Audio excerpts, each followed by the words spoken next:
From Atlanta, Georgia, welcome to Fearfully and Wonderfully Me, a podcast for women on leadership and life skills with Rhea Story. Rhea shares powerful life and leadership principles, helping you maximize your potential and become the woman God created you to be. Hello, everyone. Welcome to today's episode on Women with Influence. Anne Frank.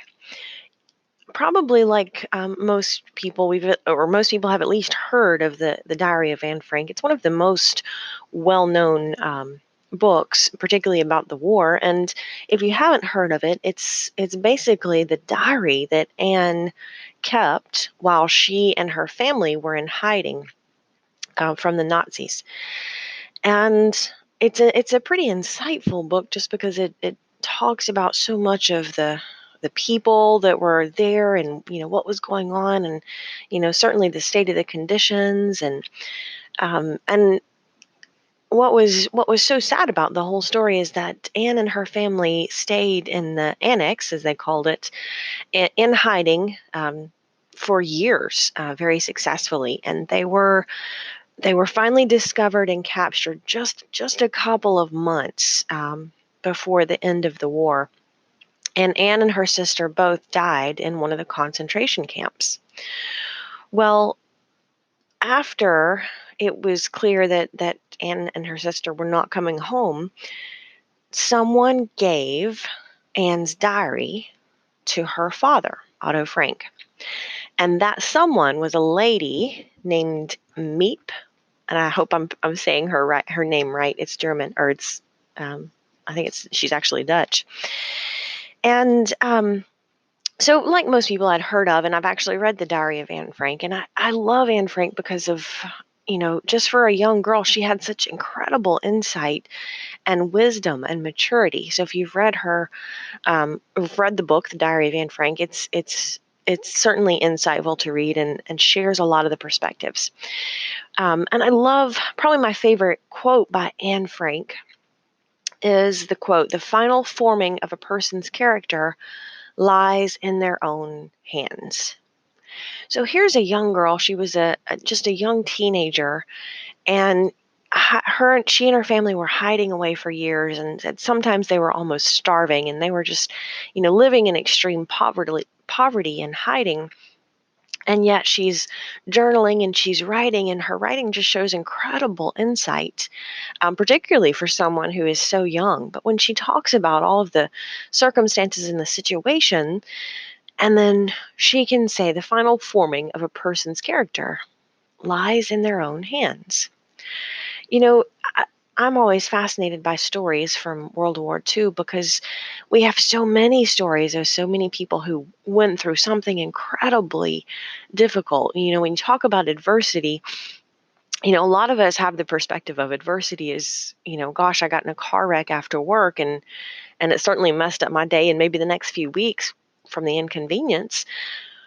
But when you read the story of Anne Frank as someone who went through something so much greater than what most of us face on a day-to-day challenge, it certainly gives us a different perspective on how we should be responding to our own challenges. Well, I've always, because I love the story of Anne Frank, I read the book Anne Frank Remembered. And it's actually the story of the woman who helped hide the Frank family, Miep. So she and her husband were the ones that really helped hide the Frank family and several others. They were the ones that were bringing them food in the annex, and she actually was working there in the rest of the building during the day. But at the end of the day, or at the beginning of the day, she'd be able to sneak up before everybody else got to work and, share some food or bring some messages, or a lot of times she talks about just being a presence to cheer the people up who were staying there, because they basically were cooped up in just a couple of rooms all the time for years. They couldn't go out, they couldn't go outside, they couldn't even open the windows. They had to make sure that when they moved around at night, they were quiet, and they could barely move around during the day for fear somebody would hear them. Well, I mean, it's a great book in and of itself, but I love her descriptions of Anne.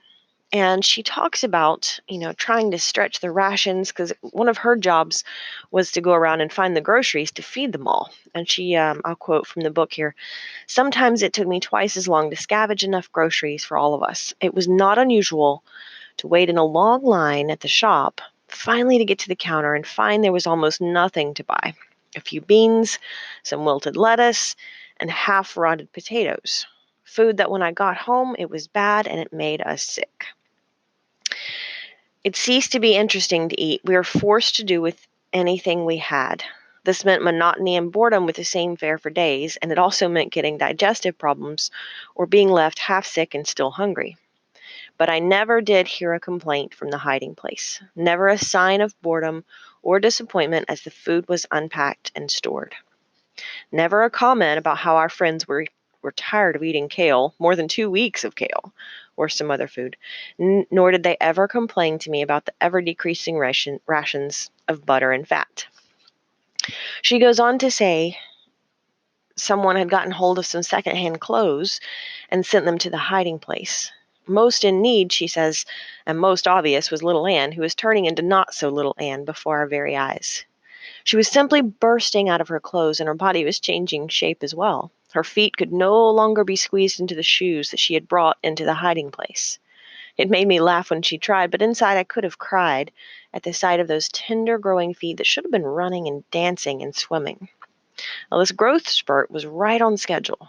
Anne would turn 14 on June 12th, and nature was moving her right along despite the conditions forced upon her. We all went all out to make her birthday as festive as we could. The little sweets and goodies, books, blank paper, and any secondhand things. Anne always showed the most joy and happiness when receiving or giving gifts and celebrating almost anything. This year, she was especially pleased with everything we had gathered for her, and she made a great display of pleasure. She opened her gifts and read the birthday poems. We were all making a special effort to be cheerful. So, I love that book because it gave us another perspective on Anne Frank. When we read the diary of Anne Frank, we don't always have a really good perspective of just the conditions that she and her family were living in. And yet she's able to talk about how we as people are responsible for forming our own character. Someone who's going through those conditions and living constantly in fear for their lives, and yet she's able to say the final forming of a person's character lies in their own hands. Many of us go through something difficult. As women, as leaders, it's absolutely true we're going to face adversity in life. But the final forming of our character is up to us. There's no doubt that things influence us, but how it influences us. And I talk about this a lot because I think it's so important, because every single one of us go through tough times. There'll be times of debt or disease, or maybe you're going through a tough divorce or a job loss, or maybe you've lost a loved one. And it's so easy when we're going through that situation to see the darkness around everything. And sometimes we let it affect everything that we do. But when I'm faced with a situation like that, I think of somebody like Anne Frank, who was just living in such conditions, and yet rather than let the darkness affect everything, her friend Meep is able to say Anne was particularly cheerful, not just when getting something, but when giving something.